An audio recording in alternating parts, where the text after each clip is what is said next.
അടുത്ത ചോദ്യം, സ്ത്രീകളെ തെരുവിലിറക്കി പ്രകടനങ്ങൾ നടത്തുന്നതിൻ്റെ ഇസ്ലാമിക മാനം എന്താണ്?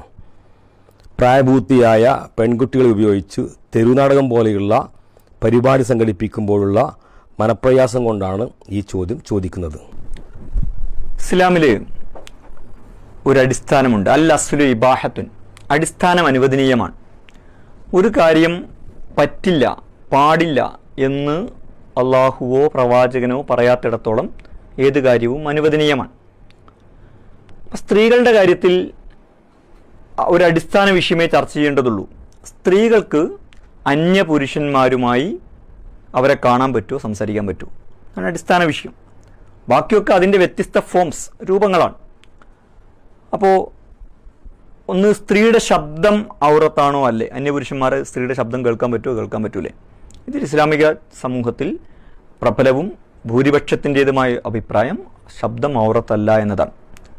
അപ്പോൾ സ്ത്രീ അന്യപുരുഷന്മാരുടെ അടുത്ത് മറക്കേണ്ടുന്ന ശരീരഭാഗങ്ങൾ മറച്ച്, അഥവാ ഹിജാബ് ധരിച്ചുകൊണ്ട് അന്യപുരുഷന്മാരോട് സംസാരിക്കുക, അത് പ്രത്യേകിച്ച് സമൂഹത്തോട് സംസാരിക്കുക, ഒരാളോട്, ഒരു സ്ത്രീ ഒരു പുരുഷനോട് സംസാരിക്കുക എന്ന് പറയുന്നതിന് ഈ തനിച്ചാവുക എന്നൊരു പ്രശ്നം ഉണ്ടാവും, അതിന് വിലക്കുണ്ട്. അല്ലാതെ ഒരു സ്ത്രീ ധാരാളം ആളുകളോട്, ധാരാളം പുരുഷന്മാരോടോ അല്ലെങ്കിൽ സ്ത്രീകളും പുരുഷന്മാരുമുള്ള സദസ്സിനോടോ അല്ലെങ്കിൽ ധാരാളം സ്ത്രീകൾ ചേർന്ന് പുരുഷന്മാരോടോ പുരുഷന്മാരും സ്ത്രീകളുമുള്ള സദസ്സിനോടോ ഒക്കെ സംസാരിക്കുക എന്നതിന് ഇസ്ലാമികമായി എന്ത് വിലക്കാണുള്ളത്? ഒരു വിലക്കുമുള്ളതായിട്ട് നമുക്ക് കാണാൻ കഴിയുകയില്ല. ഇനി നമ്മളുടെ പ്രായോഗിക ജീവിതം നമ്മൾ എടുത്തു നോക്കുക. നമ്മൾ ഈ സാമൂഹ്യ പ്രവർത്തനം മാറ്റിവെക്കുക. പ്രായോഗിക ജീവിതത്തിൽ നമ്മൾ എന്താ ചെയ്യുന്നത്?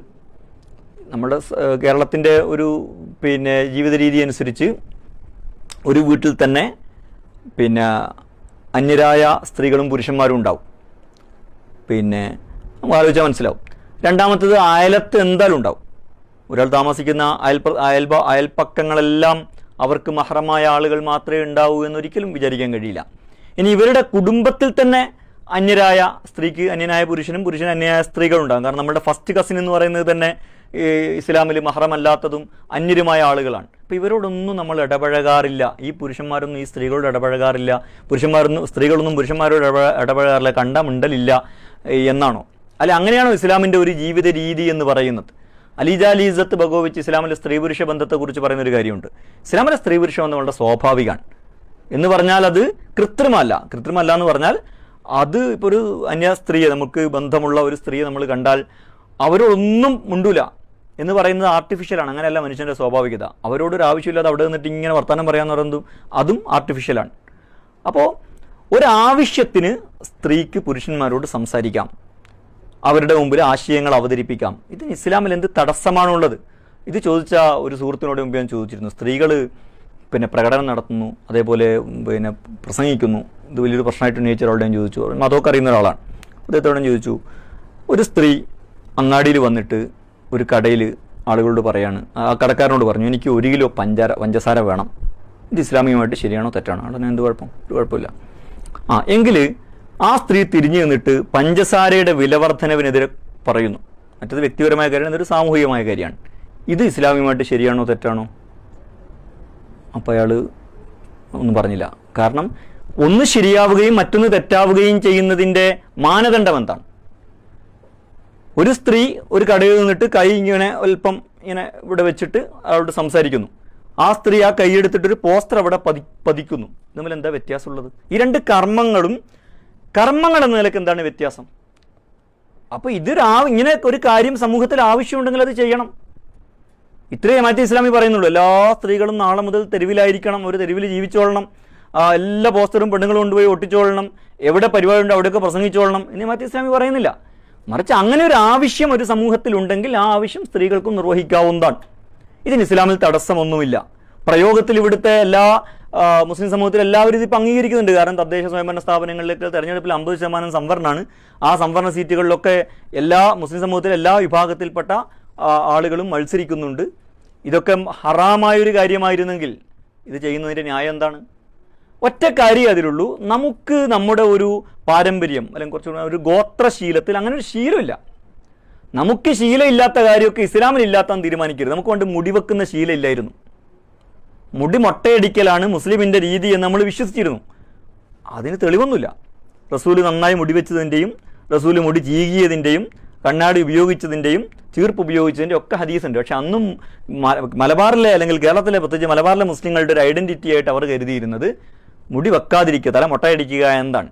മുടി വെച്ചവനെ കാഫിറായിട്ട് ഇവിടെ കൈകാര്യം ചെയ്തിട്ടുണ്ട്. പക്ഷെ എന്താ തെളിവെന്ന് വെച്ചാൽ ശീലാണ്.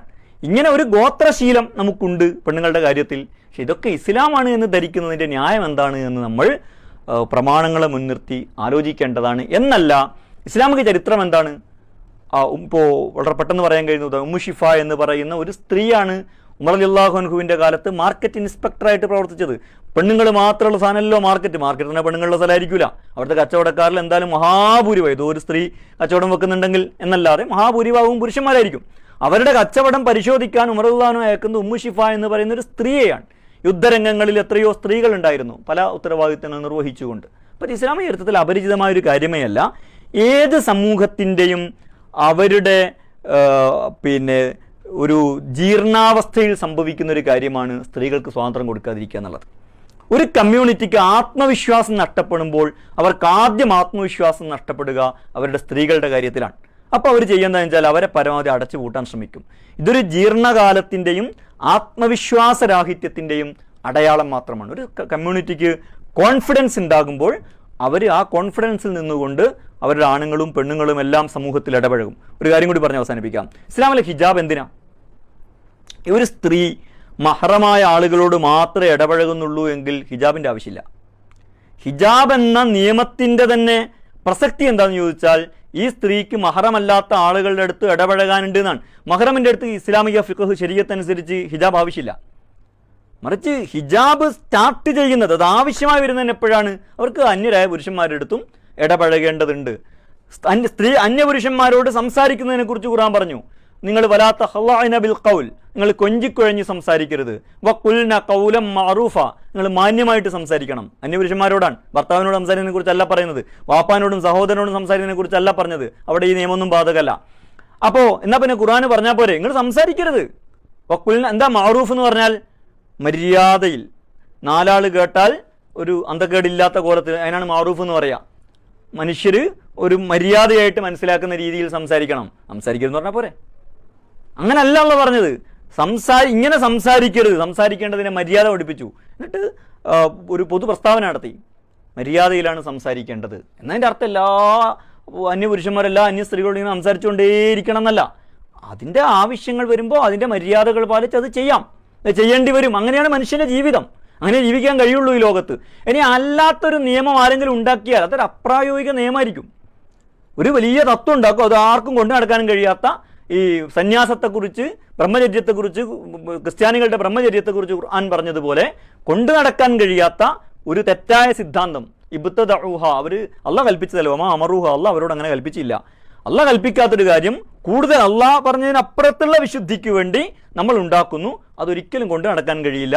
ആ നിയമം പറയുന്നവർ തന്നെ അത് നിരന്തരം വയലേറ്റ് ചെയ്തുകൊണ്ടിരിക്കും, ലംഘിച്ചുകൊണ്ടിരിക്കും എന്നതാണ്. കാരണം അത് പ്രകൃതത്തിന്, മനുഷ്യൻ്റെ ജീവിതത്തിനും ജീവിതത്തിൻ്റെ പ്രകൃതത്തിനും എതിരായ ഒരു സമീപനമാണത്.